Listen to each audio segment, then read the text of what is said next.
All right, so this is the three deals of the week for St. Petersburg, Florida. We're going to do three price points, three in the 300,000s, 400,000s, and 500,000s. So let's just jump right into it. The first house is at 3327 25th Street North, and it's a three-bedroom, one-bath house. Let's take a look at the location because that's going to be really, really important. Um, you'll see here that it is right almost dead center in St. Petersburg. And we'll zoom in a little bit. If you're not familiar with the area, um, downtown St. Petersburg is right here.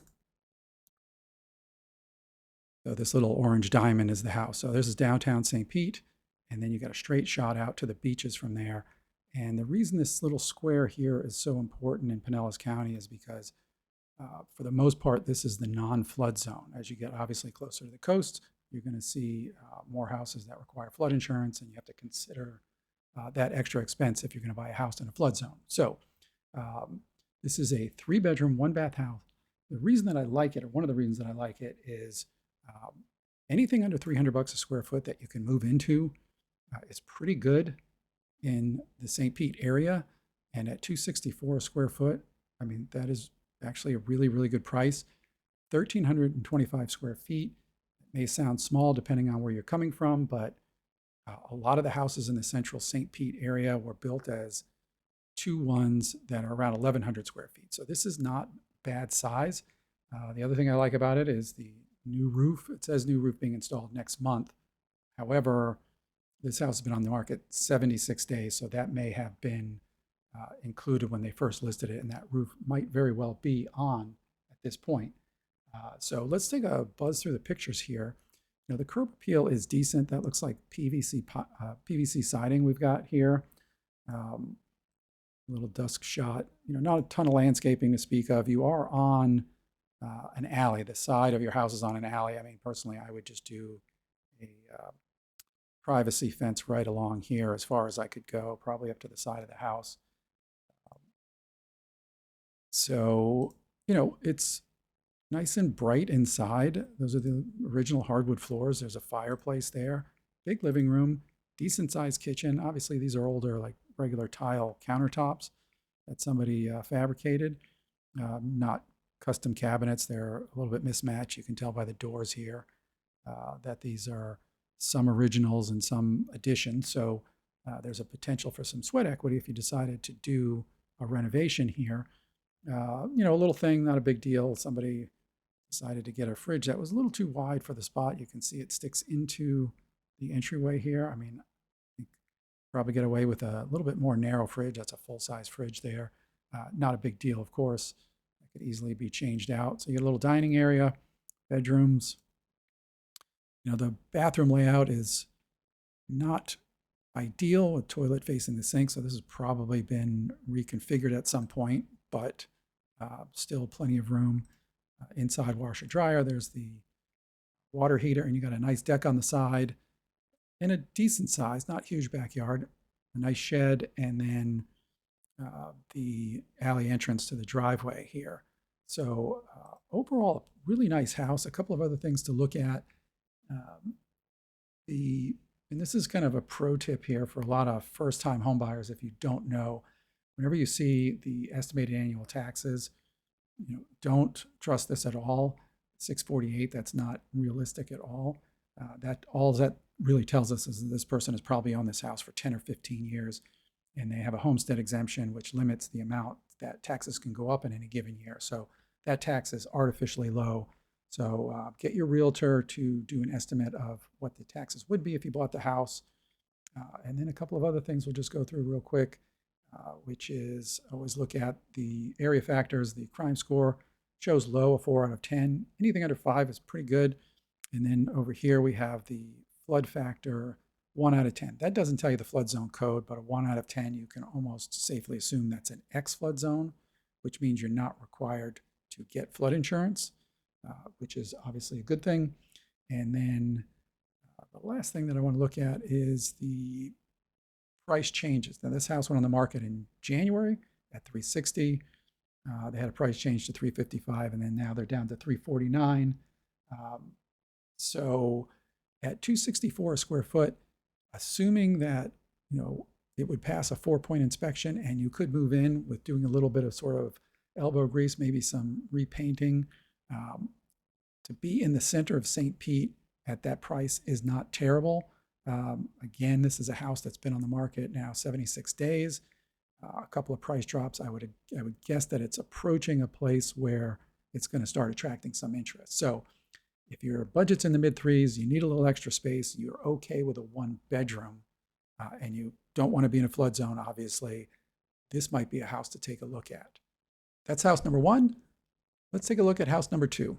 All right, so this is house number 2. It's in the 4s, priced at $449,990, and it's at 2827 29th Avenue North.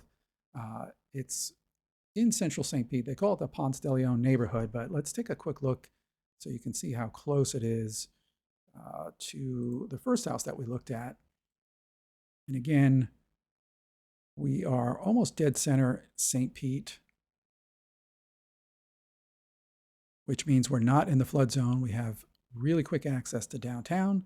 The interstate is right here, which takes you over to Tampa. The airport is right in this area over here. And then the beaches are about 20 minutes away. So let's jump in and take a look at the pictures. Really good curb appeal here. Pretty standard architecture for St. Pete, for houses built in this area around this time.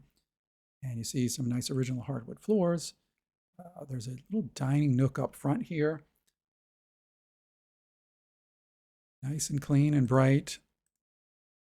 And obviously an updated kitchen at some point. Those are granite countertops. Those cabinets look newer, a newer backsplash there. So there's been some nice updates over time. And then both bathrooms look like they've been renovated as well.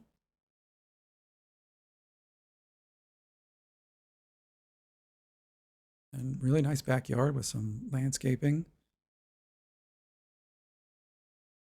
And so here, what do I like about this house? Again, $271 a square foot for 1,600 square feet. Not an easy find in this part of St. Pete for this price, at this price per square foot. Under $300 a square foot for move-in ready. Again, this is not in a flood zone, which is great.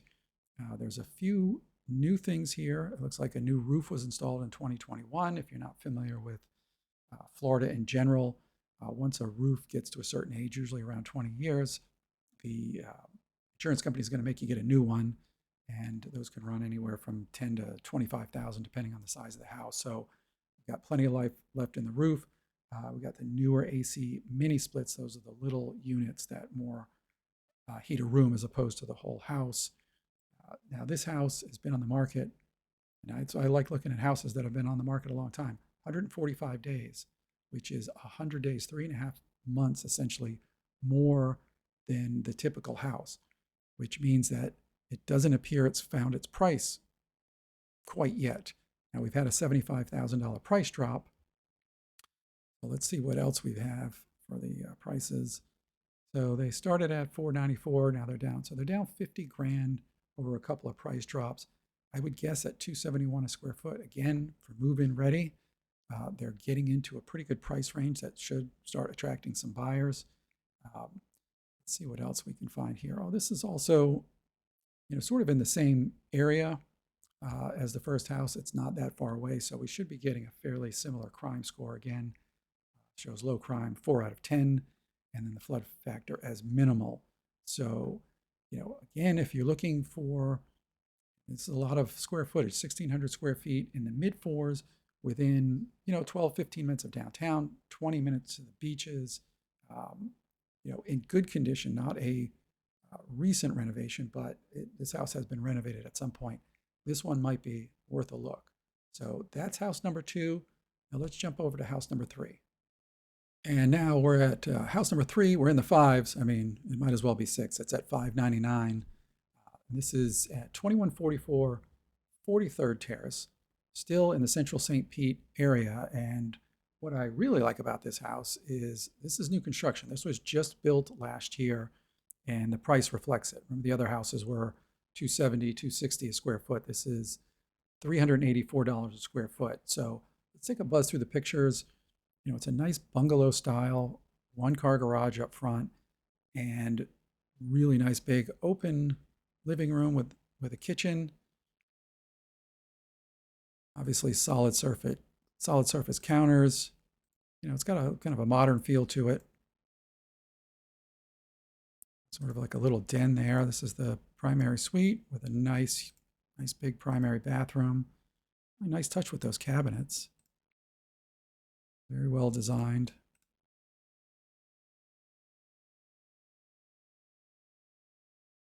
So these pictures look like they were taken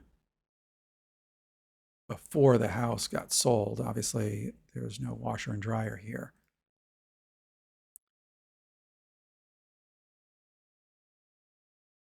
So everything is new, open layout. Again, center of St. Pete. Let's go back to our map here.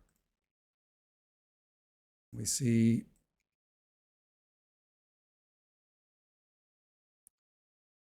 that's where this house is. The first house was here. The second house was right here. So they're all right sort of in the central part of St. Pete, which means that same crime score applies here. Again, always double check this, but that's a good sign.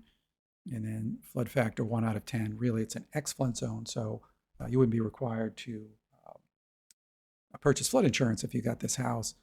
The only thing I don't like about this house, and let me just see, they put it on the market and they put it up for rent at the same time for $3,800. And if we go back to the description up here, we see that the current lease is through November 2025, which means that you have two choices. If you buy the house, you can't move in until November. And your second choice is obviously to try to negotiate with the tenant to get them out ahead of time. The only issue here is if you're getting a regular conventional mortgage, or any mortgage really, banks don't like, they're not loaning you money for a rental. So it's going to be more difficult to get a mortgage with a tenant in the house. So that's something to consider. Obviously, talk to your mortgage company to see about that. But that's not ideal, obviously, if you're looking for a house now. But again, you might be able to negotiate with the tenants in there to get them out a little bit early. So the only other thing I don't like about this house, to be honest with you, and let's see if we can zoom in. So here it is right here where this little diamond is, and you can see 275, which is the major highway. So we're really one block away and then a little bit more. I don't know what the noise situation would be. 275 is, obviously, it's an interstate. It's going to be traffic 24/7. So you'd want to go out and take a look in that, what would be the side yard, to see if you're getting a lot of street noise from there. Maybe not the end of the world. There's a lot of oak trees and foliage here. It's a very mature neighborhood, so there might be enough to block the noise, but it's just something to consider. So that's it. That's 3 houses at 3 price ranges, 3s, 4s, 5s. My name is Steve Reynolds. I'm a realtor here in St. Petersburg, Florida with Coldwell Banker. If you're interested in seeing any of these houses, just shoot me a text, send me an email, give me a call. We'll set up a showing, and I will see you next time.